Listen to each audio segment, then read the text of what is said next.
বনগাঁ লোকসভা আসনে বাম সমর্থিত কংগ্রেস প্রার্থী হয়েছেন প্রদীপ কুমার বিশ্বাস।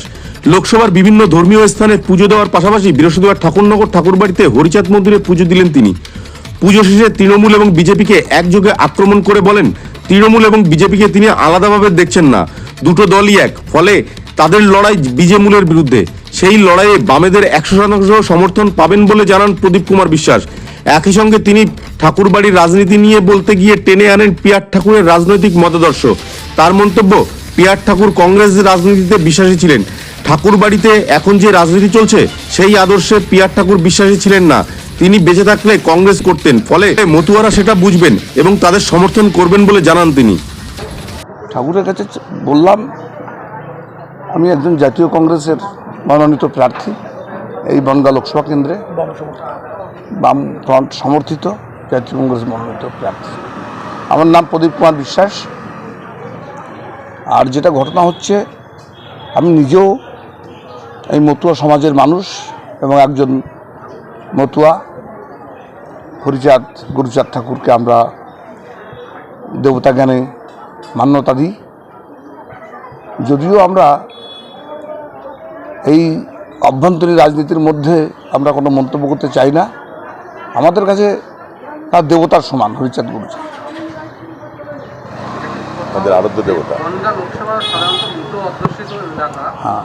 সেখানে কি ঠাকুরবাড়িতে পুজো দেওয়া কোথাও মতুয়া ভোটকে হাসিয়ে করা? না, আমরা যেহেতু ধর্মনিরপেক্ষতার প্রতীক জাতীয় কংগ্রেস, আমরা অনেক সময়, এই তো গতকালও আমরা গেলাম জলেশ্বরে, গেলাম কালকে মহাদেবের বাদ্যবাদীদেব মহাদেবের পুজো দিলাম। তারপরে আমরা বিভিন্ন দেবতার কাছে আমরা আশীর্বাদ চাওয়া, এটা তো কোনো অপরাধ নয়।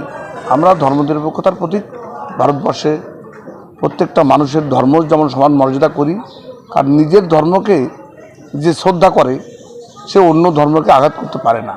সেই হচ্ছে প্রকৃত ধর্মনিরপেক্ষ এবং ধার্মিক ব্যক্তি বলে মনে করি। আপনি যেহেতু বলছেন যে মতুয়া সম্প্রদায়, বনগাঁয় মতুয়া ভোট কতটা আপনার সমর্থনে পাবেন বলে আশা করছেন? আমি নিজে যেহেতু মতুয়া এবং আমি গত এই যে বারুণীর যে পূর্ণ স্নানের দিন, সেদিনও আমি এসেছিলাম। সেটা আবার মতুয়া সমাজের মানুষ হিসেবে, মতুয়া ভক্ত হিসেবে সে দায়িত্ব।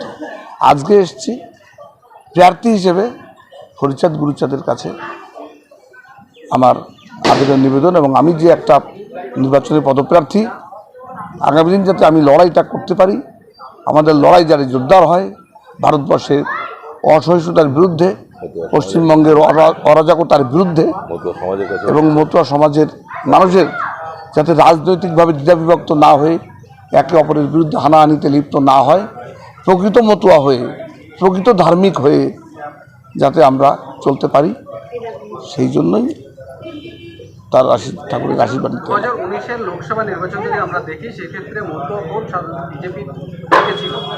আপনি মতুয়া ভোট কতটা টানতে পারবেন বা মতুয়ারা আপনাকে কতটা সাথ দেন, কি মনে করছেন? আমি মনে করি যে মানুষ গতবার একটা পোলারাইজ হয়েছিল, মানুষ ভেবেছিল যে মতুয়া মানেই হয়তো আমাদের এই দলটা করতে হবে, বিজেপি করতে হবে, বা কেউ ভেবেছেন যে আমাদের দিদি মতুয়ার পাশে আছেন। মানে ওনারা এই দুটো দল পরিবারের দুটো শরিকের মধ্যে ভাগ করে দিয়ে ভাবছে এটাই এদের মাধ্যমে। কিন্তু আমি মনে করি যে সারা পশ্চিমবঙ্গ তো বটেই, ভারতবর্ষেও যত মতুয়া মানুষ আছে তারা এই দুটো দলের মধ্যে সীমাবদ্ধ নয়। কারণ মতুয়া হতে গেলে তৃণমূল হতে হবে তা নয়, মতুয়া হতে গেলে বিজেপি হতে হবে তা নয়। কারণ আমি আগেও একটা জায়গায় বলেছি, একটা চ্যানেলে, আমরা হরিচাঁদ গুরুচাঁদ ঠাকুরকে আমরা দেবতা বলে মানি, কিন্তু তারা তো আমাদের রাজনৈতিক দর্শন নয়। কিন্তু রাজনীতিতে প্রথম পদার্পণ করেন এই পরিবারের মানুষ পিয়ার ঠাকুর, প্রমথ রঞ্জন ঠাকুর। তিনি কিন্তু এই বিজেপি মতধারায় বিশ্বাস করতেন না, যদিও তখন বিজেপি ছিল না, মানে RSS, হিন্দু মহাসভা, জনসংঘ, এই মতবাদে বিশ্বাস করতেন না। এবং তিনি দীনদয়ালের সঙ্গে রাজনীতি করেননি, শ্যামাপ্রসাদের সাথে রাজনীতি করেননি, নাথুরামের সঙ্গে রাজনীতির তত্ত্বে বিশ্বাস করতেন না। তিনি